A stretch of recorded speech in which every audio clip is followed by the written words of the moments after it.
Hello, welcome to day 4 of the Energy and Abundance Challenge. So, today I'm bringing forward a really vital piece for everybody when you're wanting to change something in your reality. One of the most foundational things that we need to do, especially if we're working in energetics and for anything, because energy is the foundations of everything, is working on our nervous system. Our nervous system is pretty much split into two parts. There's thriving, which is the parasympathetic, and there is surviving, which is the sympathetic nervous system. The sympathetic nervous system includes anxiety and depression and stress response. It's a hyperactive part of our nervous system, our body, seeking to protect you. Now, anytime that we have any sort of changes, anything, it can be minor, it will turn on and try and filter. Is this a threat? Do I need to be careful? And it will also engage patterns, behaviors within the body. When it becomes hyperactive and it's turned on, like when we're in states of fear, fight and flight, freeze, because we drop into these subconscious patterns, which are actually based on our previous reality, things that have created in our lives to protect us.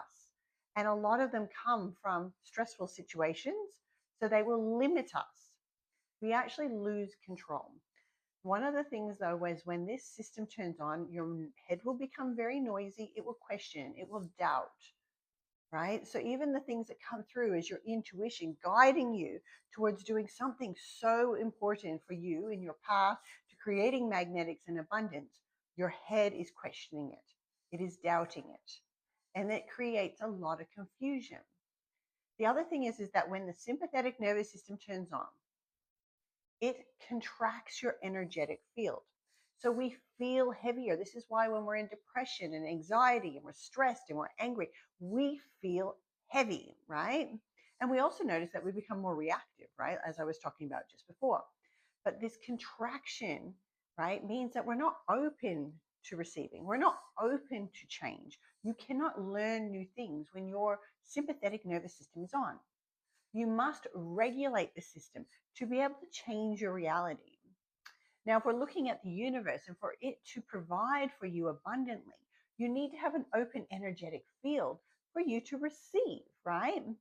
And when we're in this stress state of being, which most people are, most people work a job doing this 9 to 5. It's all about survival. I need to make money. They're not really satisfied. They're trading the things they love, like their time, their energy, special times with their family, their kids, their relationships are breaking down. Of course, your nervous system's overwhelmed. That alone to think that this system also affects the autonomic systems in your body.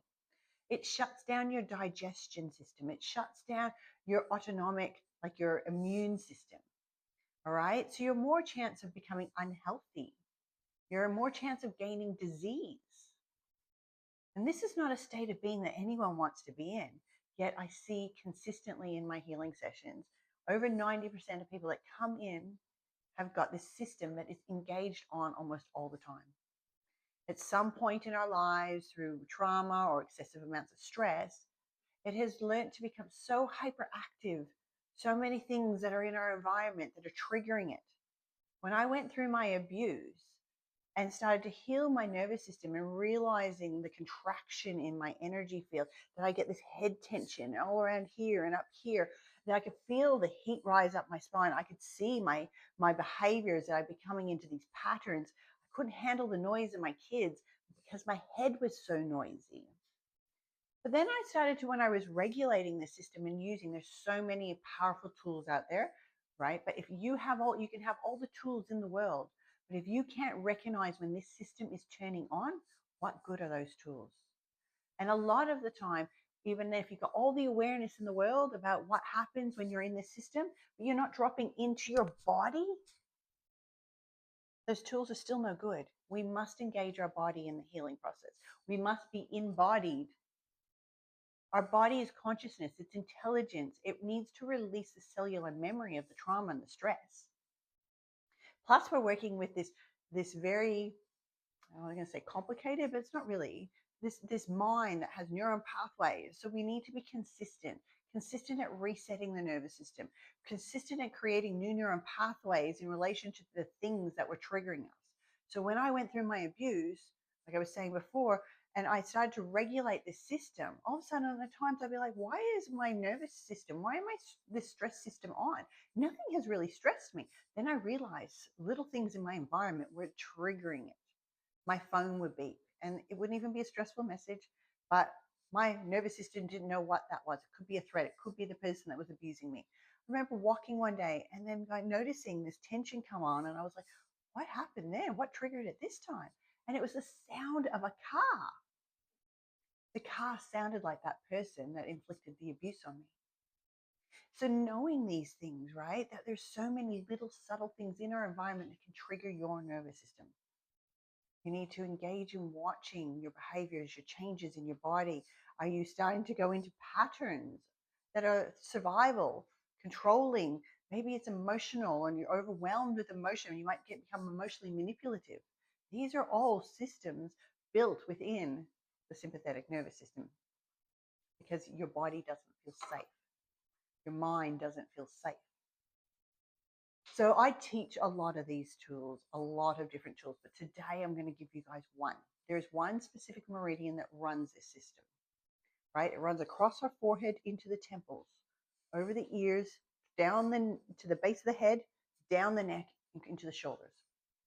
To reset this, you must put your hands on your forehead.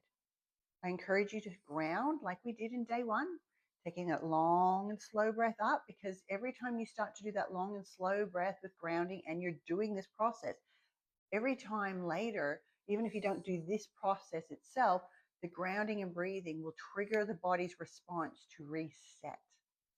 If you're grounding and breathing, when you have spiritual awakenings and these amazing spiritual insights and working in energetics, you're going to receive some really interesting things. And if you can feel in your body, does my body feel safe? Is this safe? Is this okay? When we talked about yesterday in relation to connecting in and finding out, is that truth? Is that real? Feeling into that and using that grounding breath, you have two of the most amazing tools already to being able to actually master your life and create the most amazing energy, abundance, whatever you desire. So starting here and doing this one several times a day. Pressure, because you want to push the blood out and it will come back as your fingers move. So putting pressure, really long and slow breaths. I'm going to do it a little bit faster because I'm due to go somewhere and I gotta leave, but I show this on TikTok, I've showed it on YouTube, I've showed it on Facebook. It's all over the place on my things because it's one of those tools that I used to break my PTSD. So pushing into the forehead, pushing along that path. You may even include your eyebrows, okay, all the way to your temples. Take a long and slow breath. Going up and over your ears, on your head, touching hard. I've got feathers in my hair, so it's a little bit hard for me to do that part. But going towards the base of the head, long and slow breath, doing this slowly at first. Going down your neck, squeeze this meaty bit of the shoulders. Take a long and slow breath, and when you feel ready, flick out your hands. Now go back, rub any points that were tension, that they were sore. You may even breathe energy into those points, clearing the blocks on that meridian line. And if you had tension, after you've rubbed it out, I want you to do the process again, pushing hard all the way along that meridian line, taking those long and slow breaths. Remembering I'm going a little bit faster. And then dropping into your heart, dropping into gratitude, dropping into high vibration. This process, I promise you, will help you level up at multiple different stages in your life. You need to be able to master the nervous system so the nervous system is not always over triggered when you begin to change. When you change your reality, when you create more abundance, when you bring in better things, you need to be able to stabilize the nervous system. The more stabilized the nervous system is, the more stable your life becomes. All right, beautiful people, that was me. That was a long share today. I look forward to seeing you guys tomorrow on day 5.